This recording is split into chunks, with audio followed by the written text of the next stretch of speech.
नमस्कार दोस्तों मैं अलका द्विवेदी एडी एक बार फिर नया वीडियो लेकर आपके सामने आई हूँ। दोस्तों, आज हम बात करेंगे दान के बारे में।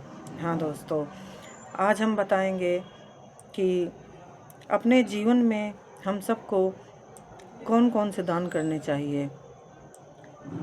तो दोस्तों, आप मेरे वीडियो को देखिए और मेरी बात को समझिए। दोस्तों, मैं कोई बहुत बड़ी ज्ञानी नहीं हूँ। मैं ये नहीं कह रही कि नहीं मैं बहुत बड़ी ज्ञानी हूँ, लेकिन थोड़ा बहुत जो भी ज्ञान मेरे पास टूटा फूटा है वही मैं आप लोगों को बताने की कोशिश करती हूँ। क्योंकि जिन लोगों को ये सब बातें पहले से पता है उनके लिए तो कोई बात नहीं है, लेकिन हम में से बहुत सारे ऐसे लोग भी हैं जो इन बातों के बारे में नहीं जानते हैं। तो मैं वीडियो इसीलिए बनाती हूँ ताकि आप लोगों को इस तरह से जानकारी हो सके कि हमें कौन से दान करने चाहिए और कौन से नहीं। तो दोस्तों, सबसे पहले तो मैं आपको ये बताना चाहती हूँ कि हम सबको अपने जीवन में जो मेन दान है उनके बारे में बताना चाहती हूँ। तो दोस्तों, सबसे बड़ा और महत्वपूर्ण दान है अन्नदान। हाँ दोस्तों, हम सबको अपने जीवन में अन्नदान करना चाहिए। जो भी आप कर सकते हैं, मैंने आपको पिछले वीडियो में भी बताया था कि यहाँ पर मात्रा के बारे में मैं नहीं कह रही हूँ कि नहीं बहुत सारा दान आप करें, जो भी जितना आप सक्षम हैं। मैंने कहा था अगर आप बहुत ज़्यादा सक्षम हैं तो आप ज़्यादा करिए, लेकिन अगर आप कम सक्षम हैं तो मैंने उसके लिए भी उपाय बताया था कि आप एक छोटा सा लड्डू ले आइए। नहीं लड्डू ला सकते, घर में थोड़ा सा आटा भून लीजिए और उसमें थोड़ा सा चीनी मिला दीजिए और चींटियों को डाल दीजिए। जहाँ सैकड़ों चींटी इकट्ठा होकर आपके दिए हुए इस आटे और चीनी को खा रही हैं, वो भी आपका एक तरह का बहुत बड़ा दान है। तो दोस्तों, यहाँ पर बात ये नहीं है कि ये काम हम नहीं कर सकते, ये दान हमारे जेब अलाउ नहीं करती है। जितना आपके पास है, जो भी आपके पास है, अब ये आप अपना स्वयं डिसाइड करिए कि परमात्मा ने, ईश्वर ने आपको कितना नवाजा है। जितना आपके पास है उसी में से आपको दान करना है। तो मेरी बात को यहाँ समझिए। अगर आप सक्षम हैं तो अधिक दान कीजिए, और अगर आप सक्षम नहीं हैं तो जितना आप हैं, आप नहीं सक्षम है तब भी आप भोजन तो करते हैं, उसी में से एक निवाला निकाल करके किसी जीव को दीजिए, वो भी आपका महादान है। तो जिस स्थिति में आप हैं, जितना आपके पास है उसी में से आपको दान करना है। इसलिए आप मेरी बात को समझिए। तो दोस्तों, सबसे पहला दान है अन्नदान। हाँ दोस्तों, अन्नदान से बड़ा कोई दान नहीं है। दूसरा दान है जलदान। अगर आप सक्षम हैं तो आप पीछे से हट जाओ, वीडियो में डिस्टर्ब ना करो। तो दोस्तों, दूसरा दान है जलदान। हाँ दोस्तों, अगर आप सक्षम हैं तो कहीं पर भी प्याऊ की व्यवस्था कर दीजिए, कहीं पर सार्वजनिक रूप से आप बोरिंग करा दीजिए, उस पर टंकी रखवा दीजिए। और अगर आप सक्षम नहीं हैं तो अपने बाहर एक बाल्टी में पानी भर कर रख दीजिए। कोई जीव, कोई भी जो भी पिएगा, पशु पक्षी जो भी पिएंगे, आपको पूर्ण रूप से लाभ मिलेगा। इसी तरह दोस्तों, आपको एक दान के बारे में मैं और बताती हूँ। जो लोग नहीं समझते, अन्नदान का मतलब है कि आटा चावल ये दान कर दिया और बाकी के चीज़ों के बारे में नहीं सोचते। तो दोस्तों, जब अन्न दान करते हैं तो अगर आप सक्षम हैं, यहाँ पर बात सक्षम वाली आती है, तो आप 7 प्रकार के दान कीजिए। 7 प्रकार के अनाजों का दान कीजिए। हाँ दोस्तों, 7 प्रकार के अनाज दान कीजिए। और दोस्तों, अगर आप बहुत सक्षम हैं, ये दान उन लोगों के लिए बता रही हूँ कि जो सक्षम हैं, तो दोस्तों वो सारे भक्ष्य पदार्थ जो कि हम आप खाते हैं, खाने की इच्छा रखते हैं, तो दोस्तों जो पदार्थ हमें उपलब्ध हैं, हम खाते हैं और हमारी लालसा होती है वो खाने की, तो दोस्तों अच्छा किसे नहीं पसंद है। तो मेरे कहने का मतलब आप समझिए कि वो सारे भक्ष्य पदार्थ आप कम से कम उनकी मात्रा 1.25 पाव होनी चाहिए। दोस्तों, 1.25 पाव से लेकर आप जितना कर सकें, वो तो आपके अपनी उपलब्धता के ऊपर निर्भर है। दोस्तों वो सारी चीज़ें जो कि आप खाने योग्य चीज़ें हैं, तो फ्रूट हैं, ड्राई फ्रूट है, कोई भी चीज़ें जो भी आप पसंद करते हैं कि नहीं ये मुझको खानी चाहिए, वो सारी चीज़ें आप मात्रा कम से कम 1.25 से लेकर जितना आपके पास है उतना आप ज़रूरतमंद लोगों को दीजिए। क्योंकि दोस्तों आप गरुड़ पुराण उठाकर देखिए, उस पर लिखा है कि जब जीवात्मा परलोक के लिए जाती है तो रास्ते में बहुत भूख प्यास लगती है, कई स्थलों पर विश्राम भी लेना होता है और फिर चलना होता है। तो दोस्तों ये जो दान, अन्नदान और ये जो जिस प्रकार के आप भक्ष्य पदार्थ किसी को दान देते हैं, इन सभी पदार्थों का आपको लाभ मिलेगा। आपके लिए ये बहुत ज़्यादा उपयोगी है। दोस्तों हम सभी अच्छा खाना चाहते हैं, तो इसलिए इन सारी चीज़ों का दान करिए। जो चीज़ें आप दान करेंगे वो सारी चीज़ें आपको पलट कर मिलेंगी। और दोस्तों फिर आता है वस्त्र दान। हाँ दोस्तों, आप वस्त्र दान कीजिए। और दोस्तों उसके बाद आता है छत्र दान। हाँ दोस्तों, छत्र दान अगर आप सक्षम नहीं हैं तो दोस्तों आप किसी ज़रूरतमंद को, किसी भिखारी को, मैंने पहले ही बताया था कि सिर्फ ज़रूरतमंद को देना है। ऐसा नहीं कि आपने दान दिया, किसी ने लिया, उसको जाके कहीं बेचा और जाके उससे कोई व्यसन कर लिया, तो वो आपका दान नहीं होगा। उससे जो मिलने वाला फल है उसके आप पाप के भागीदार बनेंगे।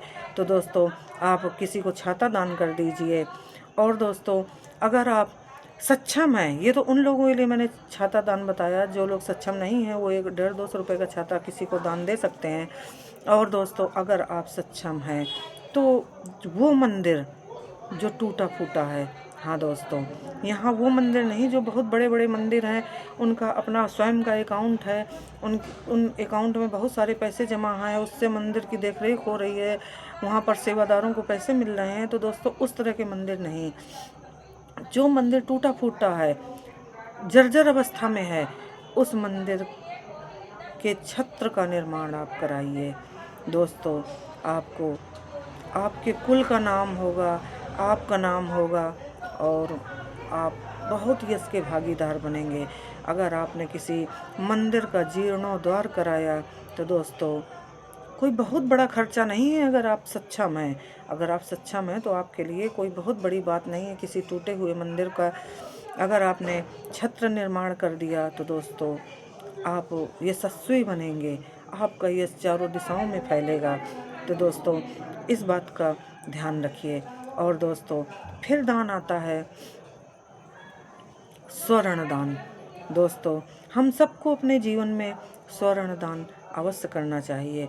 यहाँ बात मात्रा की नहीं है। अगर आपके पास कम है तो आप छोटी सी कील, किसी गरीब कन्या का विवाह हो रहा है कहीं, आप छोटी सी कील उसको लेकर दान दे दीजिए। अगर आप सक्षम हैं तो नाक की नथ उसको दान कर दीजिए। क्योंकि कोई भी गरीब कन्या हो तो नाक की नथ मायके से दी जाती है, अपने लोगों के यहाँ ये परंपरा है, बाकी दूसरी जगह क्या है वो मैं नहीं जानती।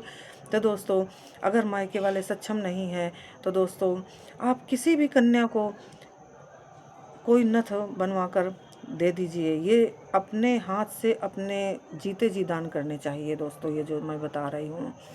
बाद में तो जो आप सब छोड़ कर चले गए, आपकी औलादें क्या करती हैं वो तो आपको पिंडदान ही मिल जाए, बहुत बड़ी बात है दोस्तों। तो उस बारे में बात नहीं कर रही। हर इंसान को ये जो मैं दान बता रही हूँ ये करने चाहिए। दोस्तों स्वर्ण दान कीजिए, भले ही एक छोटा सा टुकड़ा कीजिए, लेकिन स्वर्ण दान कीजिए। और दोस्तों इसी तरह एक दान है भूमि दान। हाँ दोस्तों, पहले हमारे यहाँ भूमि दान की बहुत परंपरा थी। आप लोगों ने देखा होगा, बहुत बड़े बड़े जमींदार होते थे और वो गरीब लोगों को कहीं पर भी छोटा मोटा भूमि का टुकड़ा दे देते थे कि अगर किसी के पास आशियाना नहीं है, मकान नहीं है, कह देते थे कि ये मकान यहाँ पर बना लो, हमारी जगह पड़ी, आप मकान बना लो। दोस्तों भूमि भवन का स्वामी मंगल ग्रह होता है। अगर मंगल ग्रह आपका कमज़ोर है तो भी आपको भूमि का दान करना चाहिए, इससे आपको लाभ मिलेगा।